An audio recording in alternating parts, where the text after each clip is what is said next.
தற்போதைய அண்மைச் செய்தி. சபாநாயகர் தேர்தலில் தாவேகா எம்எல்ஏ ஜேசிடி பிரபாகர் போட்டியின்றி ஒருமனதாக தேர்வு செய்யப்பட்டுள்ளார்.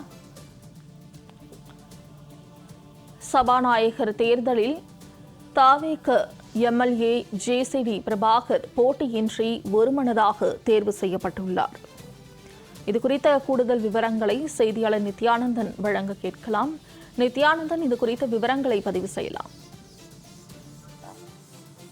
தமிழக வெற்றிக் கழகம் முதலமைச்சராக திரு ஜோசப் விஜய் அவர்களுக்கு தமிழக ஆளுநர் பதவி பிரமாணம் செய்துவிட்டார். அதன் பிறகாக நேற்று முதல் முறையாக சட்டப்பேரவையில் சட்டமன்ற உறுப்பினர்களாக பொறுப்பேற்றுக் கொண்டார்கள்.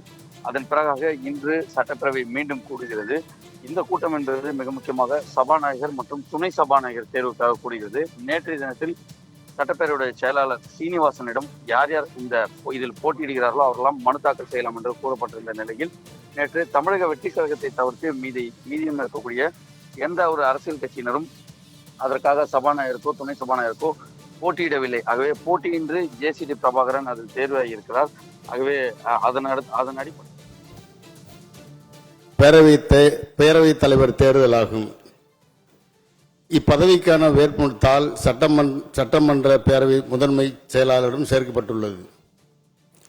சட்டமன்ற பேரவை விதி 7 உள்விதி 4 பேரவைத் தலைவர் பதவிக்கு நியமனம் செய்யப்பட்டவர், முன்மொழிந்தவர், அதை வழிமொழிந்தவர் ஆகியோரின் பெயர்களை நான் முதலில் இப்பேரவைக்கு அறிவிக்க வேண்டும். அவர்களின் விவரம்: நியமனம் செய்யப்பட்டவர் திரு ஜேசிடி பிரபாகர் அவர்கள். முன்மொழிந்தவர் மாண்புமிகு முதலமைச்சர் அவர்கள்.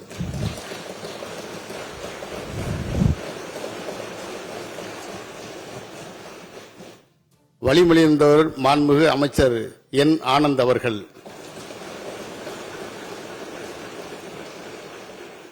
பேரவைத் தலைவர் பதவிக்கு திரு ஜேசிடி பிரபாகர் அவர்கள் நியமனம் செய்யப்பட்டு அவர் வேட்புமனு தாள் மட்டுமே பெறப்பட்டுள்ளதால் மாண்புமிகு திரு ஜேசிடி பிரபாகர் அவர்கள் இப்பேரவையின் தலைவராக ஒருமனதாக தேர்ந்தெடுக்கப்படுகிறார் என்பதை மிக்க மகிழ்ச்சியோடு பேரவைக்கு அறிவிக்கிறேன்.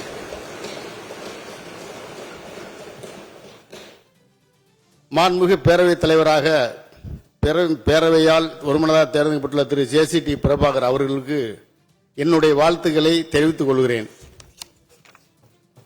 இத்துடன் என்னுடைய பணி நிறைவு செய்கிறேன்.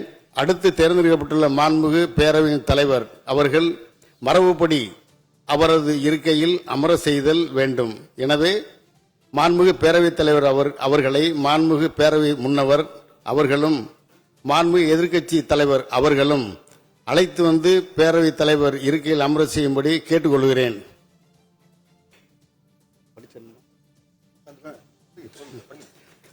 மாண்புமிகு பேரவைத் தலைவர் அவர்கள் இருக்கையில் அமர்வதற்கு செல்லும் நேரத்தில் மாண்புமிகு உறுப்பினர்கள் அனைவரும் எழுந்து நின்று மாண்புமிகு பேரவைத் தலைவர் அவர்கள் அவரின் இருக்கையில் அமர பின்னரே அமர்தல் வேண்டும் என்று தெரிவித்துக் கொள்கிறேன்.